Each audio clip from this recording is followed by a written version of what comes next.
సేట్ సాబ్ చెప్పండి. Hello, good evening. చెప్పండి సేట్ సాబ్. Good evening అండి. గుడ్ ఈవినింగ్ చెప్పండి. యా, బిజీ అండి. ఏం లేదు చెప్పండి. అది మీరు అప్పుడు మాట్లాడారు కదా, ఈ ఎఫ్సిఐ ఒకటి, రైల్వే బోర్డు మెంబర్ ఒకటి, ఇంకోటి ఏదో చెప్పారు, నాకు 3 చెప్పారు. అది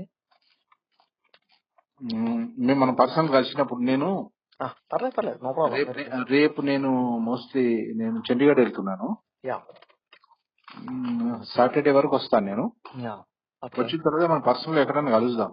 డన్ డన్. అంత లోపల ఆ స్టోన్ అది కంప్లీట్ చేద్దాం. Probably tomorrow or day after I finish చేపిచ్చేస్తే వచ్చిన తర్వాత కలిసి నేను మొత్తం మీకు అన్ని కూడా పిక్చర్ ఇస్తాను పర్సనల్ గా. వచ్చిన తర్వాత దాని ప్రకారం ముందైతే ఒకటి మీది మొత్తం సివి ఒకటి ప్లాన్ రెడీ చేసి పెట్టండి. షూర్. ప్రాసెస్ టైం ఎంత ఉండొచ్చు అండి? 30 to 45 days max. Mode of payment ఎట్లా? అది ఎట్లా అంటే వాల్యూమ్ బట్టి కొంత ట్రాన్స్ఫర్, మిగతాదంతా ఆఫ్టర్ దట్. అదే అంటే వాల్యూమ్ అంటే మనం అనుకున్నది 15 కదా అప్పుడు మీరు అన్నది. అంటే 2-3 ఉన్నాయి, చెప్తా మీకు అన్ని చెప్తా నేను clear. No issue, no problem. I wait for your call అండి.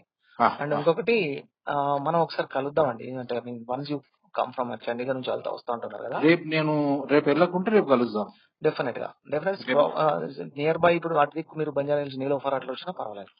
నేను ఎక్కడ ఉంటానంటే ప్రశాసన్ నగర్ లో ఉంటాను నేను. ఓకే. మీరేం చేస్తారు కాదు, మీరేం చేస్తారంటే మన ఫిలిం నగర్ లో Suresh the wine shop idea ఉందా మీకు? ఇంతకు అదే ఇది దస్పల్లా అక్కడ కాదు, ఫిలిం నగర్ క్లబ్ దాటిన తర్వాత డబుల్ రోడ్ లో ఐడియా ఉందా? నాకు లేదు, తెలియదు.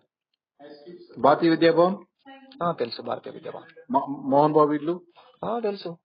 అట్లా కిందికి డౌన్ దిగుతుంటే, ఆ డబుల్ రోడ్ లో కిందికి దిగుతుంటే అక్కడ అన్ని విగ్రహాలు వస్తాయి. ఏది ఒక ఫిలిం వాళ్ళది ఒకటి ఆఫీస్ ఉంటది, ఫిలిం సొసైటీది ఉంటది ఒకటి, film club, film Telangana film club దాటిన తర్వాత అయ్యో అక్కడికి వచ్చి నేను లొకేషన్ షేర్ చేయండి. మనం ఫోన్ చేస్తాను అక్కడ. ఎందుకంటే సురేష్ భాయ్ పెద్దగా రెస్పాండ్ అవ్వడు. ఆయన మాట్లాడుతుంటే ఇంకా 1 వే ట్రాఫిక్ లాగా మాట్లాడుతుంటాడు. నేను పర్లేదండి, మీ ఫ్రెండ్ నాకు అట్లా నా ఫ్రెండ్ మిమ్మల్ని ఇంట్రడ్యూస్ చేసింది ఆయన కదా సార్. అదే ఏం కదా, మాట్లాడదండి, మనం కలుద్దాం చెప్తా. దొరకట్లేదని అట్లా అది వాడు బిజీగా ఉంటాడు, వాడు అదే నిజంగా రెస్పాండ్ అవ్వడు. ఒక్కోసారి 2-3 రోజులు కూడా ఎత్తాడు అట్లా. అందుకనే అందువల్ల అంటున్నాను నేను కలుద్దాం. ఏం కాదు, మీరు కూడా పొద్దున చెప్పారు కదా, మీరు డైరెక్ట్ గా మాట్లాడమని చెప్పారు కదా. అవునంతే, ఏం తప్పే ఉంది. అట్లా అంటున్నాను నేను. ఆయన మాట్లాడమని ఎవరిదేం పోయేది లేదు, వచ్చేది లేదు, హెల్ప్ చేసుకోవడమే కదా. రేపు ఉంటే నేను ఫోన్ చేస్తాను. మీరు కొంచెం నాకు ప్రయర్ నోటీస్ చెప్పండి, then I come over. Okay. లేకపోతే సాటర్డే సండే నేను వచ్చిన తర్వాత కలుద్దాం. ఫైన్. Okay, right.